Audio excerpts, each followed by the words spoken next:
Bonjour à tous, je vous retrouve aujourd'hui dans un cadre un petit peu différent par rapport à d'habitude. On est ici dans ma bibliothèque. Je ne filme pas ici habituellement parce que je trouve que l'endroit est assez sombre. Finalement, en faisant des tests hier, je me suis rendu compte que c'était peut-être pas si sombre que ça. Bon là, on commence à atteindre les 7h moins 20, donc peut-être que de ce côté-là, c'est un peu plus sombre. En fait, quand je tourne en bas, je trouve que c'est absolument pas pratique parce que le fauteuil dans lequel je suis, normalement, il est en face et il est quand même assez lourd. Le meuble qui est à côté de moi, bah, c'est un meuble qui est ici dans la bibliothèque à côté de mon fauteuil. Le problème, c'est que j'ai pas ce qu'il faut en fait pour pouvoir faire ça correctement dans des bonnes conditions dans la pièce, enfin dans mon salon en fait, hein, d'habitude c'est dans le salon puisque c'est la seule pièce qui est réellement suffisamment lumineuse. Donc je me suis dit, tant pis, je viens ici, dans la bibliothèque, la luminosité est peut-être moins bonne, après j'ai l'impression que c'est pas si catastrophique que ça. À la rigueur, faudra peut-être que je décale un peu par là, mais bon, après, on a, on a un angle, ça va pas le faire. Mais voilà, n'hésitez pas à me dire ce que vous en pensez, je verrai en fonction si je continue ici ou si je retourne en bas, enfin bref, on verra. Sachant qu'en été ça risque d'être compliqué parce qu'ici c'est juste invivable, hein, puisque c'est sous les combles, donc en été c'est... il fait...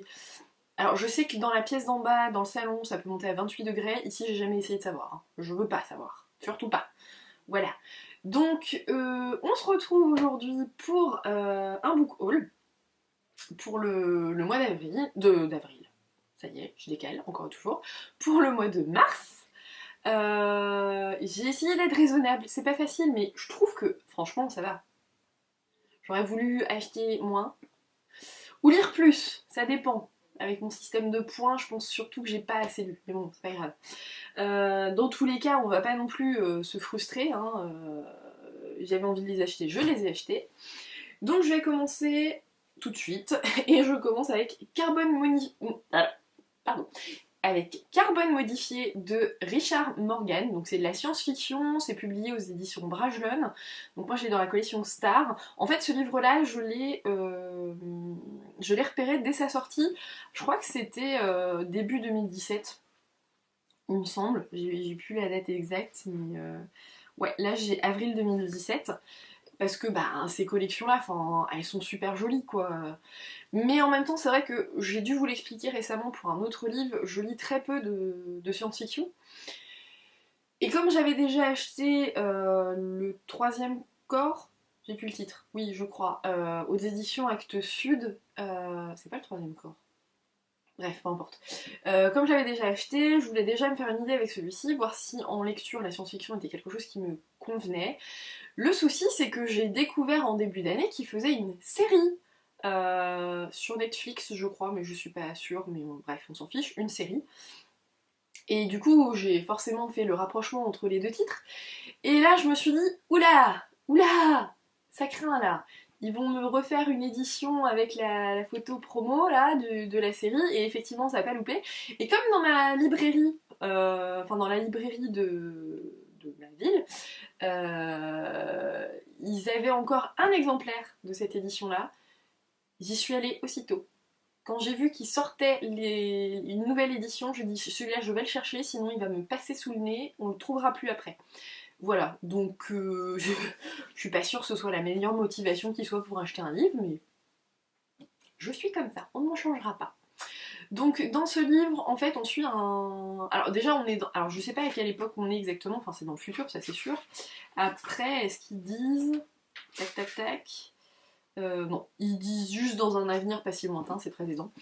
Donc en fait, les êtres humains ont la capacité de télécharger leur conscience dans un nouveau corps à leur mort. Ça doit être joyeusement le bazar, mais tout va bien. Et en fait, le personnage principal est appelé sur Terre pour enquêter sur la mort, ou la mort de quelqu'un. Et a priori,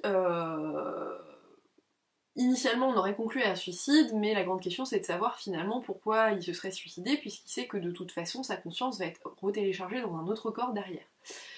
Voilà. J'en sais pas plus, c'est de la science-fiction, hein, clairement. Est-ce que je vais le lire bientôt, ça je sais pas. Je lis pas beaucoup en ce moment, vous l'aurez compris. Ah, c'est collé, c'est quoi ça? Oula. Bon. pas grave, la dernière page on s'en fiche. Donc je lis pas beaucoup en ce moment, donc je pense pas, enfin ça va pas être une priorité ce livre-là. La priorité c'est la thèse et après la priorité ce sera les livres quand j'aurai fait la thèse. Il va falloir du temps. Mais ça va venir, ça va venir, ça va venir. Voilà. Donc voilà pour ce livre-ci. Ensuite, j'ai acheté Le Cercle de Bernard Minier, donc toujours aux éditions XO. Donc je vais lire ce livre-ci en lecture commune avec Gwen, puisqu'on avait déjà lu Glacé ensemble et c'était une lecture commune qui nous avait beaucoup plu. Donc bah, on va retenter l'expérience ce mois-ci. Sur Le Cercle. J'ai pas lu, j'ai pas voulu lire du tout, je sais juste qu'on retrouve l'enquêteur du premier livre, donc j'ai plus son nom. Il faut juste que je retrouve son nom. Martin Servaz, voilà. Donc je sais juste qu'on le retrouve, et je veux pas en savoir plus, surtout pas. Après j'ai cru comprendre que les avis a priori étaient peut-être plus mitigés sur ce livre-ci que sur Glacé. Mais c'est pas grave. Il y a toujours du bon, du moins bon dans les livres. Le principal, c'est de te faire plaisir, hein, comme dirait l'autre. Ensuite, j'ai acheté Je suis Adèle Wolf de Ryan Grodin. Donc, c'est publié aux éditions du Masque. Donc pourquoi j'ai acheté ce livre-ci? Eh bien si vous suivez la chaîne de Pikité Bookin, vous saurez que Stéphanie en a énormément parlé, que ça a été un gros coup de cœur pour elle. Et en fait, elle m'a tout simplement vraiment donné très envie de découvrir ce livre. Donc dans ce livre, on est en 1956, donc après la Seconde Guerre mondiale. Et en fait, c'est... Alors, je suis pas sûre du terme parce que je suis pas calée là-dessus. Et là, je me mets un gros doute d'un coup, mais je suis pratiquement sûre qu'on appelle ça une uchronie. Mais il me semble. Hein, c'est parce que là, je me mets un gros doute, il est tard et j'ai plus envie de réfléchir. Voilà, j'avoue. Bref, ici, c'est l'Allemagne et le Japon qui ont gagné la guerre. Et donc, malgré tout, la résistance est toujours présente pour essayer de se soulever. Hein, et il y a une jeune femme qui va se faire passer, alors si j'ai bien compris, elle va se faire passer pour quelqu'un d'autre pour parvenir à ses fins et réussir finalement à renverser les choses.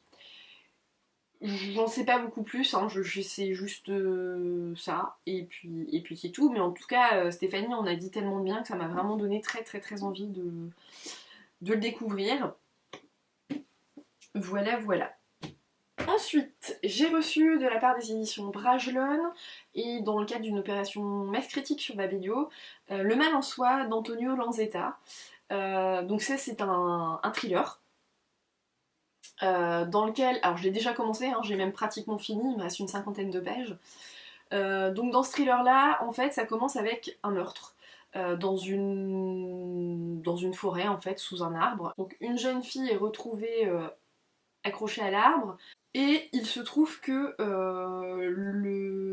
alors j'ai pas bien compris finalement si c'est un journaliste ou si c'est un écrivain. Enfin c'est un écrivain c'est sûr, mais entre est-ce qu'il a été journaliste? Bref, ça j'ai... Faut que je refasse le point, mais peu importe.